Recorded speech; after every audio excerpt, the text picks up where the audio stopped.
अल्लाह ही अल्लाह किया करो, दुख न किसी को दिया करो, जो दुनिया का मालिक है नाम उसी का लिया करो। तकमीली तलबीना ताकत, सेहत और शिफा के लिए सुन्नत और तिब्बे नबवी का बेहतरीन नुस्खा। अभी ऑर्डर करें, कम पैसे में हमारे साथ बिजनेस शुरू करें। भारत भर से डिस्ट्रीब्यूटर और होलसेलर बनने के लिए अभी कॉल करें 9579591975। Takmili food products private limited, Malegaon, India. Herbal right लाया है आपके लिए मर्दाना कुव्वत का इलाज, वो भी जड़ी बूटियों द्वारा। इसके अलावा आपके जिस्म में किसी जगह पे दर्द हो, आप हमसे दवाइयाँ हासिल कर सकते हैं। देश विदेश में इसकी स्क्रीन पर दिए गए नंबर पर कॉन्टैक्ट करें। जोड़ों की पुरानी से पुरानी लाइलाज तकलीफ जैसे घुटनों का दर्द, पीठ और कमर का दर्द, कंधे, गर्दन और पैरों में दर्द के लिए संधि प्लस देसी शिफा लाए हैं मर्द और औरतों के तमाम गुप्त रोगों का इलाज। पहली खुराक में हैरत अंगेज़ असर देखें। अगर आप हमसे इंडिया और इंडिया से बाहर दवाई हासिल करना चाहते हैं, स्क्रीन पर दिए गए नंबर पर कांटेक्ट करें। Thank you. अस्सलामु अलैकुम वरहमतुल्लाहि वबरकातुहू। नाज़रीन, इस्तकबाल है, स्वागत है आपका viral news live studio Jalgaon, Maharashtra, India में। मैं आपका मेज़बान मुफ्ती मोहम्मद हारून नदवी। आइए प्राइम न्यूज़ में आज बड़ी खबर इस वक्त मेरे निगाहों के सामने है कि महाराष्ट्र में फिर सरकार बदल सकती है, सत्ता बदल सकती है। यानी अभी इतनी मुसीबतों के बाद बीजेपी ने बदमाशी करके, बंडखोरी करके, जमहूरियत का मर्डर और कत्ल करके और जमहूरियत की धज्जियां उड़ाकर, खरीद कर, बेचकर, धमकियां देकर, कितनी मेहनतों से बीजेपी ने शिंदे को अपनी गोद में लिए और फिर महाराष्ट्र की महाविकास आघाड़ी सरकार को गिराया। पूरे मुल्क ने थूका। इतना सब कुछ होने के बावजूद अब बड़ी अजीब खबर आ रही है कि फिर ये इतनी मेहनतों से बनी हुई बीजेपी की सरकार और शिंदे फडणवीस सरकार गिर जाएंगी। दोबारा फिर वापस महाविकास आघाड़ी की सरकार आ जाएगी, ऐसी खबरें आ रही है ना? थोड़ा सा अजीब बात, जी हाँ, लेकिन खबर है। हालांकि इस दौरान शिंदे ने और फडणवीस ने कहा है कि शिंदे फडणवीस हुकूमत को कोई खतरा नहीं है। जी हाँ, और यह भी कहा है कि शिंदे ग्रुप, यानी ये जो अभी बागी ग्रुप है, ये बीजेपी के साथ बल्दियाती इलेक्शन भी लड़ेगा। वजीर आला एकनाथ शिंदे की क़यादत वाली शिवसेना और भारतीय जनता पार्टी इस बार महाराष्ट्र में म्युनिसिपल इलेक्शन एक साथ लड़ने जा रही है, ये इन्होंने कहा। और ये भी कहा कि हमारी हुकूमत को कोई खतरा नहीं है। लेकिन एक अजीब खबर अब इस वक्त आ रही है कि शिवसेना के कद्दावर नेता, तर्जुमान संजय राउत, उद्धव जी ठाकरे के बड़े करीबी और उद्धव ठाकरे ग्रुप के बड़े कद्दावर नेता संजय राउत ने यह कहा है कि वापस हमारी सरकार आ सकती है, आएगी। और बड़ा दावा करते उन्होंने कहा कि ये जितने बगावत करे थे शिंदे के साथ, तो ये शिंदे ग्रुप के ये जो एमएलए है, ये भी हमारे कनेक्शन में आ चुके हैं, हमारे साथ आ चुके हैं।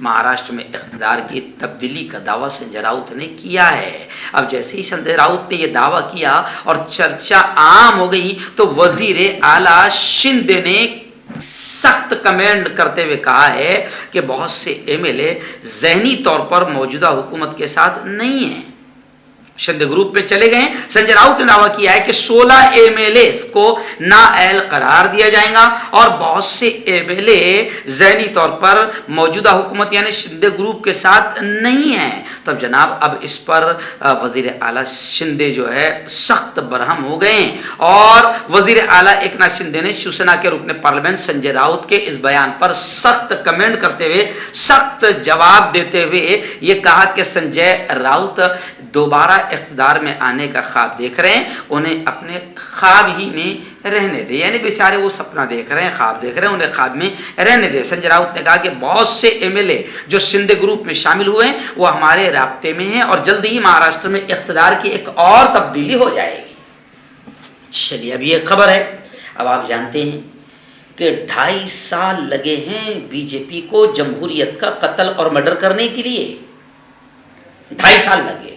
2.5 साल तक बिल्कुल पैसों को पानी की तरह बहाया है बीजेपी ने।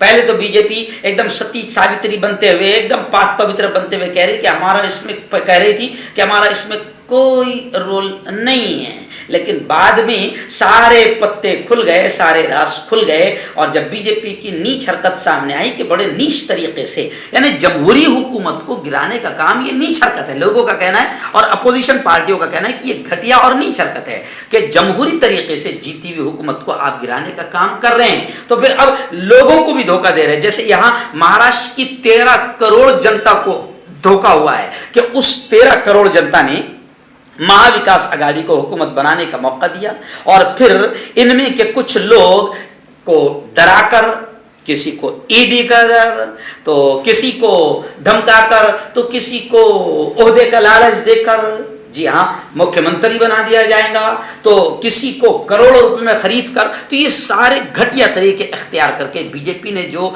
हरकत की है, इस पर पूरा मुल्क थूक रहा था और थूक रहा है। लेकिन अब इस बीच फिर ये खबर आ रही है कि बहुत जल्द ये बागियों की हुकूमत गिर जाएगी, क्योंकि जो गए थे वो डर कर गए थे, किसी को धमका कर ले जाया गया था, किसी को पैसे की लालच में, किसी को मंत्री पद की लालच में। लेकिन जाहिर बात है कि अब सबको तो मंत्री पद मिलने वाला नहीं है, सबकी ख्वाहिशें तो एकदम पूरी होने वाली नहीं है, तो वो फिर नाराज हैं। और कुछ तो ऐसे हैं जिनका मन शिंदे के साथ में नहीं है, किसी मजबूरी की वजह से चले गए थे, तो संजय राउत ने कहा कि वो सब अब हमारे राब्ते में आ चुके हैं और बहुत जल्द इख्तिदार पलट हो सकता है, सत्ता पलट हो सकती है। तो ये एक खबर है, लेकिन सवाल ये बनता है कि क्या बस यही चलता रहेगा?